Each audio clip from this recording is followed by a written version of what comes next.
여러분 안녕하셨습니까? 양영태 TV의 양영태입니다. 오늘은 2025년 4월 29일입니다. 지금 대법원이 이 1심에서 유죄 공직선거법 한성진 판사가 징역 1년에 집행유예 2년 하고 때린 것. 한성진 판사는 국제인권법 출신임에도 불구하고 이분은 징역 1년과 집행유예 2년을 선고했습니다. 이분은 법과 원칙에 굉장히 충실한 원래 굉장히 법리에 밝은 분이라고 소문이 나 있었습니다. 그러나 국제인권법 출신이니까 어떠할까 하고 걱정을 했는데 딱 보니까 아닙니다. 이분은 정말 훌륭한 법조인이었다는 사실을 그가 판결한 판단에서 우리는 알 수가 있습니다. 그런데 2심에서 노회한 정재호라는 우리법 출신이 그 밑에 있는 좌파 이예슬과 판사와 같이 해서 최은경 판사와 함께 무죄를 만들었습니다. 토막토막 조각조각을 내가지고 하니까 그거가 똑똑한 법관들 눈에 안 보이겠습니까? 법조인들 눈에는 벌써 다 보이는 겁니다. 이거 완전히 짜집기 했구나. 짜집기 해가지고 완전히 뒤집어 놨구나. 우라카이 했다고 그러죠. 우라카이. 예, 뒤집어 놨구나. 자, 이래서 무죄 선고해서 검찰이 바로 그냥 즉시 항고했습니다. 해서 대법원에 가 있는 것을 그 다음 날 바로 그냥 항고를 했는데 이렇게 신속하게 검찰도 화가 무척 났죠. 그 다음에 보니까 이 누구한테 배당이 되느냐. 박영재 대법관한테 가장 신참이죠. 이번에 대법관이 된 그 박영재 대법관이 주심을 하고 2부로 들어가 4부인가요? 네, 2부. 소부 2부 들어가서 거기에 4명이서 하는 겁니다. 4명이서 합의부. 거기에 들어갔는데 한 2시간 지나자마자 조희대 대법원장 특명으로 전원합의체로 옮겼습니다. 이건 사안이 중대하다 해서 옮겼습니다. 그리고요, 소위 심의회의가 한 달에 한 번 정도 열리는데 보통 통상적으로 이건 바로 그냥 오후에 전원합의체로 구성된과 동시에 오후에 심의위원회가 열렸습니다. 그 다음 날 바로 2차 심의위원회가 열렸습니다. 예, 억측이 많죠. 조희대 대법원장이 완전히 촉수가 부러졌다. 그래서 굽혔다. 헌법재판소처럼 항복했다. 예, 뭐 등등 이런 여러 가지가 얘기 나왔지만 저는 그런 말에도 불구하고 조희대 대법원장에 대해서 굉장히 신뢰를 했습니다. 이유는 이분이요, 이석기를 유죄를 준 사람입니다. 또 박근혜 전 대통령에게 무죄 판결을 한 아주 원칙론적인 판사입니다. 그런데 지금 이 공직선거법을 쭉 다 국민들이 다 봤듯이 국민들이 다 보고 있었고, 조희대 대법원장은 누구보다도 판사니까 더 눈여겨봤을 텐데 그걸 못 받겠습니까? 그러면 조희대 대법원장 같은 그런 깨끗한 그 청결한 이 판결을 했던 분이 국가를 위해서 자유민주주의를 수호했던 그 판사, 훌륭한 판사가 그래서 나중엔 대법원장까지 올랐지 않습니까? 김명수 다음에 올랐지 않습니까? 김명수는 이 나라 사법을 완전히 개인 사법으로 만들어 가지고 대한민국 사법을 완전히 더럽힌 자입니다. 그 자는 반드시 처형을 받아야 됩니다. 반드시 감옥에 가야 될 사람입니다. 김명수는 언젠가는 대한민국이 존속한다면 감옥에 가야 될 사람입니다. 지금 임성근 부장판사한테 거짓말해서 허위사실을 해가지고 그 공문까지 국회로 발송하고 등등 여러 가지가 걸려가지고 녹취 딱 된 게 있어가지고 아주 빼도 박도 못하고 지금 있는데 재판이 지금 왜 어떻게 되는지 모르겠습니다. 자기네 밥그릇 식구는 도와준다? 안 되죠. 대법원장이 최초로 구속되는 그러한 사건이 바로 이것이 아닐까. 김명수여야 한다는 그런 느낌들을 많은 사람들이 얘기하고 있습니다. 그런데 조희대 대법원장 그 다음에 오신 분입니다. 네. 네, 아주 인품도 훌륭하고 돈 바라거나 그런 것도 아니고 보통 보면 변호사로 이렇게 대법관하고 나가면은 뭐 이렇게 하는데 다시 학교로 돌아가신 분입니다. 청렴결백하고 깨끗한 청결한 분입니다. 저는 그분을 비판을 받고 대법원장이니까 받아야 함에도 불구하고 저는 비판을 안 했습니다. 왜? 저분이 이석기를 유죄 판결을 하고 박근혜 대통령을 무죄 판결을 한 원칙론자라는 사실을 알고 있기 때문에 이분이 아무래도 원칙을 지킬 것이다. 이런 확신에서 그렇게 생각을 했습니다. 글쎄요. 어떨지는 모르겠지만 하여튼 희망 고문 앞에 우리 국민들이 너무나 많은 가슴 아픈 이 헌법재판 문영배 때문에 고통을 많이 당하고 있고 그러나 조희대 대법원장은 희망 고문할 사람은 아닐 것 같다는 저의 개인의 확신이기 때문에 그래서 이런 믿음을 제 자신이 스스로 많이 좀 표현하기가 어렵습니다만은 재판을 어떻게 할지는 모르겠다. 많은 조희대 대법원장은 과거력이 이렇다. 이석기에게 진짜 유죄를 주고 박근혜 대통령의 그 시대에도 무죄 판결을 한 원칙론자다.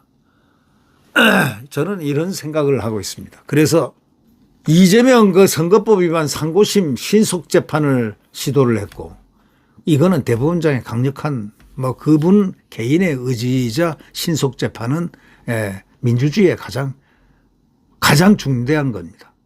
재판 지연이란 것은 국민에 대한 범죄입니다. 그래서 이 대법원장은 재판을 신속하게 하라는 게 취임하는 첫날 얘기한 것입니다. 신속 재판. 이분은 또 여야가 모두 합의한 대법관입니다. 사회적 약자 보호에 앞장선 원칙론자이기도 하고 이석기, 한명숙, 박근혜 전 대통령 등 정치 사건에서 자기 소신대로 다 하는 분입니다. 그래서 이 조희대 대법원장에게 과연 어떠한 보관이 있을까, 카드를 갖고 있을까 저는 믿어 의심치 않습니다. 대법원이 지난 24일 이재명 전 더불어민주당 대표 공직선거법 위반 사건 두 번째 전원 합의체 심리에 들어갔지만 선거법 사건 상고심을 전원 합의체에 회부를 해서 첫 합의기를 연재 이틀 만에 매우 이례적인 빠른 속도로 낸 것은 바로 이재명에 대한 그 소위 재판 신속 결정은 바로 누가 했겠습니까? 조희대 대법원장이 직접 했습니다. 지금 압도적 지지로 거대 야당 대선 후보로 선정된 이재명의 사건을 최대한 대선 전에 선고해서 국민들의 판단을 맡기려는 조희대 대법원장 의지입니다. 대법원 결과에 따라서 대선 표심을 좌지우지할 수 있었습니다. 특히 이 사건은 대법 전원 합의체가 판단함에 따라서 재판에 참여하는 대법관들의 정치적 성향이 어느 때보다도 중요합니다. 조 대법원장을 비롯해서 12명 재판관들을 심층적으로 분석해 봤는데 그 14명 대법관 중에서 천대엽과 중앙선관위원장을 겸임해서 기피를 신청한 노태학 대법관은 둘이는 제외했습니다. 이 두 분은 좌파 성향이라고 이름이 나 있습니다. 천대엽은 우리법 출신이라는 얘기도 있습니다. 사실인지 아닌지는 확인을 안 했지만 그렇게들 언론에서 얘기가 되고 있습니다. 천대엽은 법원 행정처장이지만 아주 고약한 사람이라고 저는 생각합니다. 왜냐? 국회에서 검찰에게 다구친 사람이죠. 뭐냐? 대통령 지기현 판사가 대통령 구속을 하지 말고 구속을 풀어라 하고 판결했지 않습니까? 법과 원칙에 따라서 구속을 풀어라 이렇게 얘기했는데 이 양반은 거기서 왜 검찰에서 즉시 항고 안 하냐? 즉시 항고해가지고 지기현 판사 판결을 갖다가 부정시켜야 된다는 그런 가능성을 내포한 얘기를 한 겁니다. 가능성이지 가능성. 즉시 항고를 해라 이거야 고등법원에. 고등법원에 가면 그거 안 됩니다. 그게 즉시 구속이 또 다시 재구속이 될 가능성이 높아요. 그게. 이렇게 하면서 검찰한테 명령한 사람이에요. 그래가지고 말이 많았죠. 어디다 대고 법원 행정처장이 검찰에다가 명령을 이러라 저러라 즉시 항고라 하라니 뭐 하라니 이게 말이 됩니까? 그 사람 그때 갔습니다. 솔직히 말해서 그때 행정처장 날려야 되는 겁니다. 보직 해임시켜야 되는 겁니다. 그런 사람이 아니 법원 행정처장이 말이에요. 자기가 대법원장입니까? 검찰총장한테 이러라 저러라 즉시 항고하라 검찰이 즉시 항고하라 하고 명령까지 했으니 그것도 국회에서 말이죠. 법사위원회에서 얼마나 웃기는 짜장면입니까? 이런 대법관도 있다라는 사실입니다. 어떻게 해서 대법관이 됐는지는 모르지만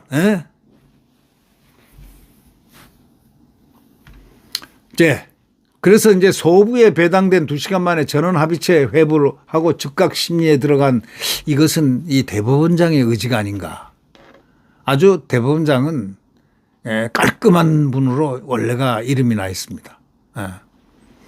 그러니까 오경미, 권영준, 엄상필, 박영재 대법관으로 구성된 2부에서 바로 이 전 대표 사건을 배당하고 전원합의체로 옮기고 2시간 만에 옮기고 그리고 오후에 회의에 들어갔다는 그 신속성 이건 뭘 의미할까요?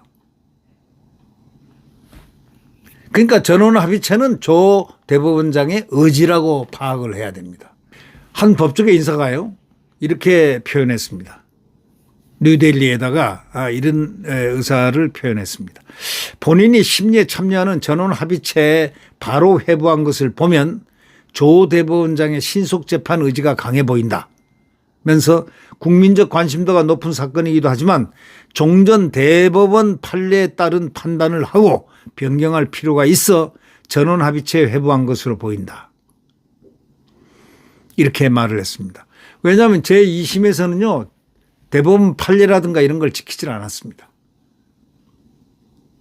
완전히 그 우리법 누굽니까? 그 정재호라는 그 자가 이제 곧 뭐 판사를 그만두는 모양이던데 두는 김에 뭔가를 하려고 아주 업적을 내려고 좌파적 업적을 내놓고 나가 무죄를 줘놓고 그런 게 무슨 판사입니까? 그런 자가. 아니 국민들이요. 이 공직선거법에 대해서는요. 이 재판을 한 지가 하도 오래되고 이재명이 화제가 됐기 때문에 그것이 뭐가 어떻다 방송에 다 했기 때문에 언론에 다 나왔기 때문에 내용들 환히 다 알아요. 김문기도 알고 뭐 국토교통부 알고 뭐 백현동 옹벽 아파트도 알고 그다음에 무슨 소비자원인가 뭔가 뭐 있었죠 거기. 무슨 그 부지로 돼 있는 공원 부지로 돼 있는 이것이 준주거용으로 4단계를 갖다가 올라갔는데 이 4단계인가 3단계 올라가려면 한 단계 올라가려면 1년이 걸린다는 걸 9개월 만에 그래 올랐다는 것. 뭐 이것 대한민국 국민이 모르는 사람이 없어요. 그리고 그 관에 국토교통부 직원의 압력을 넣었다느니 말이야 이런 거짓말을 했거든요. 압박을 받았다느니 뭐 했는데 허위사실이에요. 그게 성남시 공무원들도 그런 적 없다. 압박받은 적 없다. 국토부하고 얘기할 때 국토부 교통부도 우리는 압박 준 적 없어요. 이건 허위사실 중에 중대한 허위사실입니다. 국가 부처를 갖다가 압박을 줬다 이렇게 해가지고 박근혜 정부 국토부가 압박 줬다 이런 식으로 한다는 건요. 그건 인간이기를 포기한 자입니다. 그거는. 그런 거짓말을 하는 자는요. 어떻게 해서 저 지자체장이 국가의 국토부에서 그런 허가를 안 한다고, 그거 한다고, 협박을 해서 자기가 그렇게 해줬다. 격상을 시켰다. 이런 얘기를 하는데, 이런 얘기이기 때문에 언론들이 막 파고들고 하니까 뭐 다 알려질 수밖에 없죠. 예. 그러니 이런 진짜 사실을 갖다가 그렇게 허위로 얘기한 이재명이가 무죄를 또 받았으니 그건 자기 생각 나름이다 이거지. 인식의 문제다. 인식 같은 소리 하고 있네. 아니 인식하고 뭐 철학가로 판사 됐나요? 인식의 문제를 따지고 철학하라고 정재호 판사는 철학과를 전공해서 철학고시를 합격했습니까?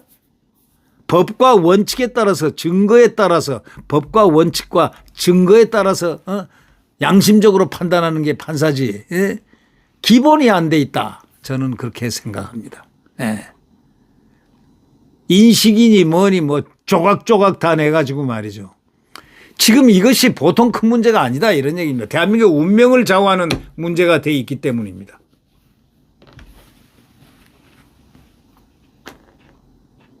그러니까 이 한 법조계 인사가 국민적 관심도가 높은 사건이기도 하지만 종전 대법원 판례와 다른 판단을 하고 변경할 필요가 있어 전원합의체에 회부한 것으로 보인다. 이렇게 말했습니다.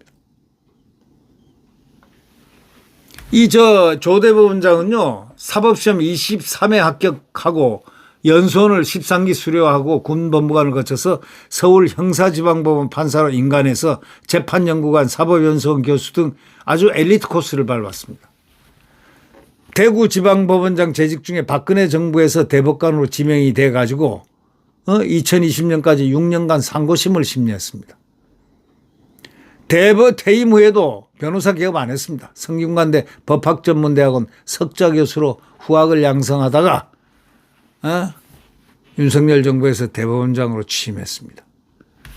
당시 대통령실은 전국 각지 법원에서 판사 재직 중 대법관까지 역임하고 원칙론자로서 사회적 약자나 소수자 권리 보호도 앞장섰다면서 원칙과 정의, 상식 기반에서 사법부를 이끌어 나갈 적임자다. 이래 가지고 칭송하면서 대법원장을 판단한 겁니다. 대통령실이요. 윤석열 대통령이 임명했습니다.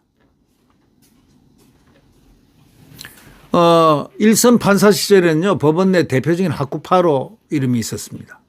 네. 서울 고법 부장판사 시절에는 수원역의 그 노숙 소녀 살인사건 항소심 재판에서 피고인들에게 유죄를 선고한 1심 판결을 취소하고 피고인들이 전원 누명을 썼다며 무죄를 선고한 아주 유명한 사건도 이 조 대법원장을 거쳤습니다. 예. 대법원장은 이것을 가장 기억에 남는 재판으로 회상하기도 합니다. 이분은 이제 양승태 전 대법원장 제청으로 대법관 후보자에 올랐습니다. 이 양승태 대법원장 아주 훌륭한 분이죠. 저는 매번 양승태 훌륭한 대법원장을 누명을 씌워가지고 저 누굽니까? 이 김명수가 자기 상급자 대법원장을 죽인 아주 매장을 시킨 그냥 이 김명수는 아주 나쁜 자입니다. 김명수가 감방에 보내야 될 사람입니다. 가야 될 사람이에요. 대한민국 사법적 체계를 문란시킨 자 김명수예요. 여기다 우리 법하고 국제인권법을 심어놓고 그걸 만드는 사람 아니에요. 국제인권법하고 초대 회장 우리 법 만들어가지고 좌파들의 씨앗을 줘서 대한민국을 사법체계를 문란시키게끔 작동시킨 자가 본인이 바로 김명수다 이런 얘기입니다. 박근혜 전 대통령에게 무죄의 소수 의견을 내서 확고한 보수 성향을 가치를 냈습니다. 그리고 잘 아시겠지만 그 이석기 사건을 유죄를 내렸습니다. 또 이승만 박정희 전 대통령을 악질 친일파로 묘사한 다큐멘터리 백년전쟁. 이 백년전쟁 이게 완전히 좌파들이 만들어낸 소설이라는 거 여러분 잘 아실 겁니다. 이 백년정전에 대한 방송통신심의위원회의 제재 조치가 적법한지 문제된 전원합의체 사건에서 해당 다큐멘터리는 공정성과 객관성에 현저히 어긋나므로 제재되는 것이 옳다 하는 소수 의견을 낸 바가 있습니다. 아주 훌륭한 분이 이 조희대 대법원장입니다. 그래서 저는 이번에 공직선거법에서 조희대 대법원장의 그 과거를 이렇게 쭉 보고 그 가치를 볼 때 훌륭한 판결이 내려지리라고 믿습니다. 법과 원칙과 공정과 상식 그리고 조희대의 특유한 정의로움, 대한민국의 가치, 대한민국 국가 수호 의지가 투영이 되지 않겠느냐 저는 이렇게 생각합니다. 하도 희망 고문에서 시달린 대한민국 국민들에게 희망을 주시기를 바랍니다. 네. 구독 버튼과 엄지를 눌러주시면 감사하겠습니다. 여러분 안녕히 계십시오.